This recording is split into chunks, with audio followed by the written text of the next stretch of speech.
दोस्तों आदाब। मैं मोहम्मद फैजान। मैं लेकर आया हूं ईरान यूएस के दरमियान चल रही कॉन्फ्लिक्ट से मुतालिक चंद अहम खबरें। तो चलते हैं सीधा खबर की तरफ। दोस्तों, ईरान के फॉरेन मिनिस्टर अब्बास अराक्ची आज इस्लामाबाद के दौरे में है, जहां पाकिस्तान के ऑफिशियल के साथ अहम मुलाकात होंगे। रिपोर्ट के मुताबिक पाकिस्तान की मीटिंग को एक मुमकिन ब्रेक थ्रू के तौर पर देखा जा रहा है, खास तौर पर स्ट्रेट ऑफ हॉर्मुज के मसले पर दोनों तरफ कुछ नरमी आने की बात की जा रही है। Yes, I can confirm Special Envoy Witkoff and Jared Kushner will be off to Pakistan again tomorrow morning to engage in direct talks intermediated by the Pakistanis, who have been incredible friends and mediators throughout this entire process, with representatives from the Iranian delegation. Look, the Iranians reached out, as the president called on them to do, and asked for this in-person conversation. So the president is dispatching Steve and Jared to go hear what they have to say. And we're hopeful that it will be a productive conversation and hopefully move the ball forward towards a deal. I mean, look, President Trump has made his red lines throughout this entire process very clear. He was flexible in extending the ceasefire. America के president Donald Trump ने Lebanon में चल रहे नाजुक ceasefire को 3 हफ्तों के लिए बढ़ा दिया।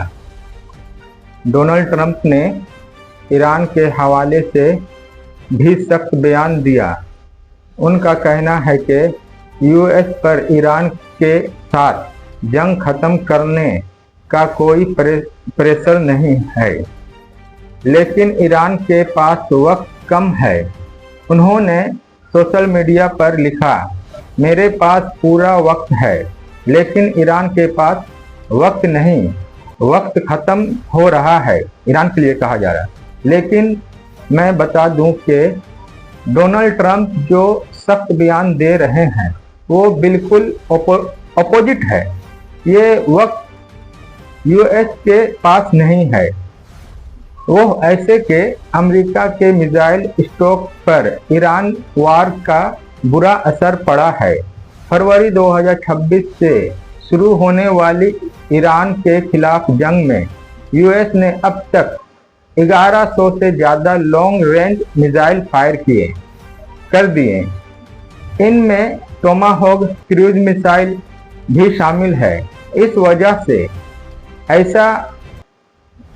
एशिया और यूरोप से मिसाइल को मिडिल ईस्ट की तरफ शिफ्ट किया जा रहा है, जिसकी वजह से दूसरे इलाकों में यूएस की मिलिट्री रेडीनेस पर सवाल उठने लगा है।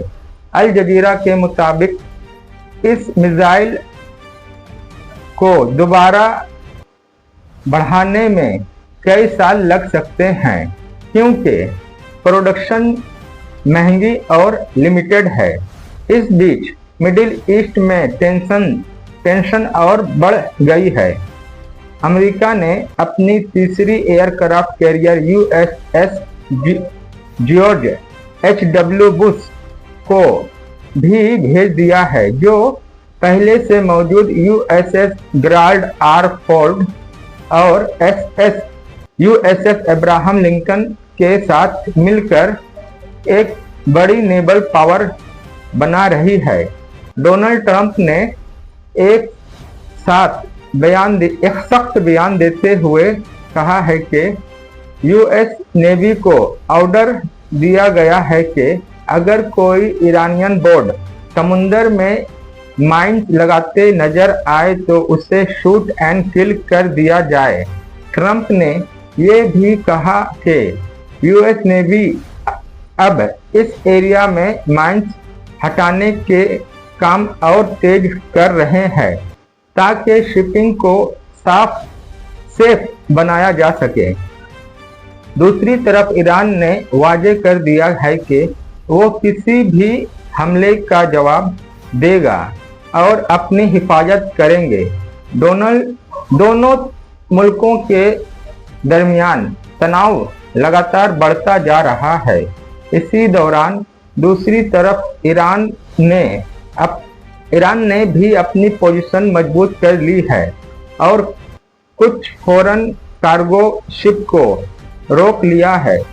IRGC ने एक नया वार्निंग दिया।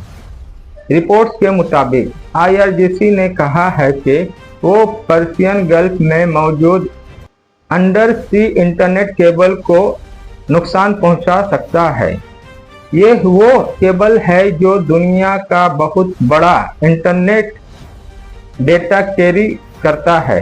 एक्सपर्ट कहते हैं कि अगर ये केबल कट हो जाती है तो गल्फ कंट्रीज में इंटरनेट बंद हो या बहुत स्लो हो सकता है।